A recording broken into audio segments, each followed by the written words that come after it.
வணக்கம் வீவர்ஸ். ஸ்ரீமதி கீதா வீரராகவன் அவர்கள் எழுதி வரும் ஸ்ரீமத் பாகவதத்தில் 4வது ஸ்கந்தம் முடிவடைய போகின்றது. இது முதல் புத்தகமாக வெளிவர உள்ளது. பேக்கிட்ரம் டேல்ஸ் நிறுவனத்தார் 12 ஸ்கந்தங்கள் கொண்ட ஸ்ரீமத் பாகவதத்தை 3 புத்தகமாக வெளியிட இருக்கிறார்கள். இதனை வாங்கி படித்தும் மகிழலாம், மற்றவர்களுக்கு பரிசாகவும் வாங்கி அளிக்கலாம். நன்றி. இதுவரை 3 ஸ்கந்தங்கள் முடிவடைந்த நிலையில் 35 பகுதிகள் வாசித்திருக்கிறேன். 4வது ஸ்கந்தம் ஆரம்பம் 36வது பகுதியாக பார்ப்போமா? மைத்ரேய மகரிஷி விதுரருக்கு கர்த்தமரின் மகள்கள் மூலமாக எப்படி சந்ததிகள் உருவாயிற்று என்பதனை விளக்குகிறார். நாமும் ஒரு சிறு கண்ணோட்டமாக காண்போம். கீழே குறிப்பிடப்பட போவதையெல்லாம் நம்மால் நினைவு வைத்துக் கொள்வது கடினம். என்ன நடந்தது என்பதனை நாம் அறிந்து கொள்வோம். கர்த்தமர் மற்றும் தேவகூதி இவர்களுக்கு பிறந்த 9 பெண் குழந்தைகளை பிரம்மதேவன் கூறியபடி சிறந்த 9 ரிஷிகளுக்கு திருமணம் செய்து வைத்தனர் என்பதை நாம் முன்பே பார்த்தோம். 9 புதல்விகளுடைய வாரிசுகளை பற்றி இப்போது காண்போம். கர்த்தம முனிவரின் மகளான கலா என்பவள் மரீசி என்பவரை மணந்து காஷ்யபர் மற்றும் பூர்ணிமான் என்னும் 2 புதல்வர்களை பெற்றனர். இதில் பூர்ணிமான் விரஜன், விஸ்வகன், தேவகுல்ய என்னும் 3 குழந்தைகளை பெற்றார். இவர்களை பற்றி 6வது ஸ்கந்தத்தில் காண்போம். தேவகுல்யை கங்கை நதியின் ஆதிபத்திய தேவதை ஆவாள்.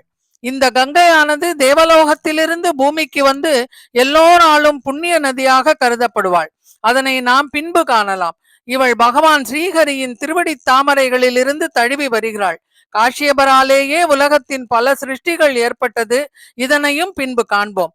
ஆங்கிரஸ் மகரிஷி ஸ்ரத்தை என்பவளை மணந்து சினிவாலி, குகு, ரகா, அனுமதி ஆகிய 4 பெண்களையும் உசத்தியர், பிரகஸ்பதி ஆகிய 2 பிள்ளைகளையும் பெற்றனர். கர்த்தமரின் 9 பெண்களுள் ஒருத்தியான அவிர்ப்பு புலஸ்தியரை மணந்து கொண்டார். இவர்களுக்கு அகஸ்தியர் மகனாக பிறந்தார்.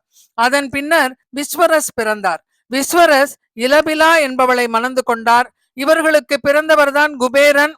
விஸ்வரஸ் கைகசி என்பவரை மணந்து கொண்டார். இவர்களுக்கு பிறந்தவர்கள்தான் ராவணன், கும்பகர்ணன், விபீடனன் மற்றும் சூர்பனகை. கதி என்பவள் புலகர் என்பவரை மணந்து கொண்டாள். கர்மசிரேஷ்டன், வரியான், சகிஷ்ணு என்ற 3 பிள்ளைகள் பிறந்தனர். கிரது என்பவரை மணந்த கிரியை 60,000 மகன்களை பெற்றாள். அவர்கள் அனைவரும் வாழ்க்கையில் இருந்து விலகி வானப்பிரஸ்தத்தை மேற்கொண்டதால் வாலகில்லியர்கள் என்று அழைக்கப்பட்டனர். இவர்கள் பெரிய மகரிஷிகள் ஆவர். இவர்களை பற்றி பின்பு காண்போம். மாமுனிவர் வசிஷ்டரின் மனைவியும் அருந்ததி என்று அழைக்கப்படும் ஊர்ஜா என்பவள் 7 புதல்வர்களை பெற்றெடுத்தாள். ரிஷி அதர்வாவை மணந்த சாந்தி எனப்படும் சித்தி திருவிரதன், தத்யஞ்சன், அஸ்வசிரஸ் என்ற 3 புதல்வர்களை பெற்றெடுத்தாள். பிருகுமுனிவரை மணந்த கியாதி தாதா, விதாதா என்னும் 2 புதல்வர்களையும் ஸ்ரீ என்னும் ஒரு புதல்வியையும் பெற்றெடுத்தாள். இதிலிருந்து பிருகுவின் பரம்பரை ஆரம்பம். பிருகுவின் 3 குழந்தைகளும் பகவானிடத்தில் அதிகம் பற்றுள்ளவர்களாக இருந்தனர். மேரு என்ற முனிவருக்கு ஆயதி மற்றும் நியதி என்ற 2 புதல்விகள் பிறந்தனர். இவர்கள் இருவரையும் தாதா, விதாதா இருவரும் மணந்து கொண்டனர். இந்த பெண்களுக்கு பிறந்தவர்களே மிருகண்டு மற்றும் பிராணர். மிருகண்டு நாம் அனைவரும் அறிந்த ஒரு முனிவர் ஆவார். ஆம், இவரது மகனே மார்க்கண்டேய மகரிஷி ஆவார். பிராணுக்கு பிறந்தவரே வேதசிரான். இவரது மகனே கவி என அழைக்கப்படும் உஷனா. நாம் அனைவரும் அறிந்த சுக்கராச்சாரியார் ஆவார். இவர்கள் அனைவரும் பிருகு வம்சத்தை சார்ந்தவர்கள். அத்திரி முனிவரை மணந்தார் அனுசூயா என்பதை நாம் கண்டோம். அத்திரி முனிவர் அனுசூயாவுடன் பிரம்மதேவனின் கட்டளையை நிறைவேற்ற மேலும் தவம் செய்வதற்காக ருஷம் என்னும் மலைக்கு சென்றார். அந்த மலையின் அடிவாரத்தை இருவரும் அடைந்தனர். அங்கே ஆசிரமம் அமைத்து தங்குகின்றனர்.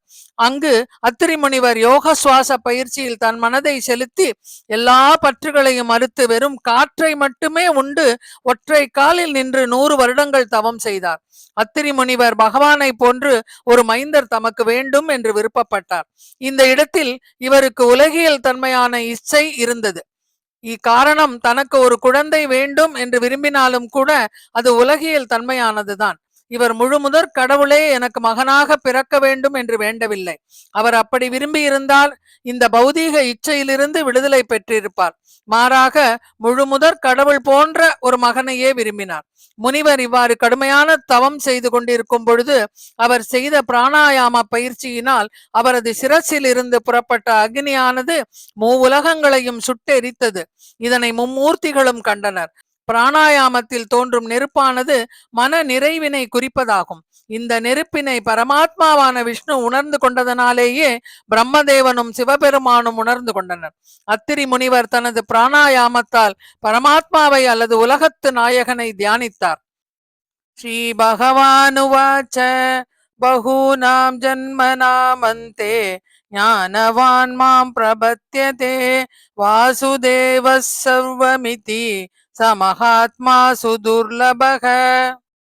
பகவான் கூறுகிறார், பற்பல பிறப்பு இறப்புகளுக்கு பிறகு உண்மையில் அறிவு வாய்ந்த ஒருவன் எல்லா காரணங்களுக்கும் காரணமான என்னை அறிந்து என்னிடம் சரணடைகின்றான். அத்தகைய சரணடைந்த ஆத்மாக்கள் மிகவும் அரிதானவர்களே.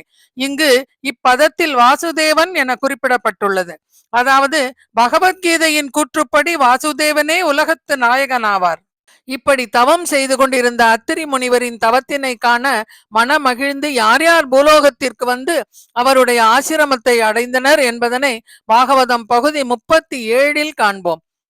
மேற்கூறிய அனைத்தும் நினைவில் வைத்துக் கொள்வது மிகவும் கடினம். ஆனால் ஸ்ரீமத் பாகவதமானது இவர்களை அறிந்து கொள்வதே மிகவும் புண்ணியம் என்று கூறுகிறது. நன்றி, வணக்கம்.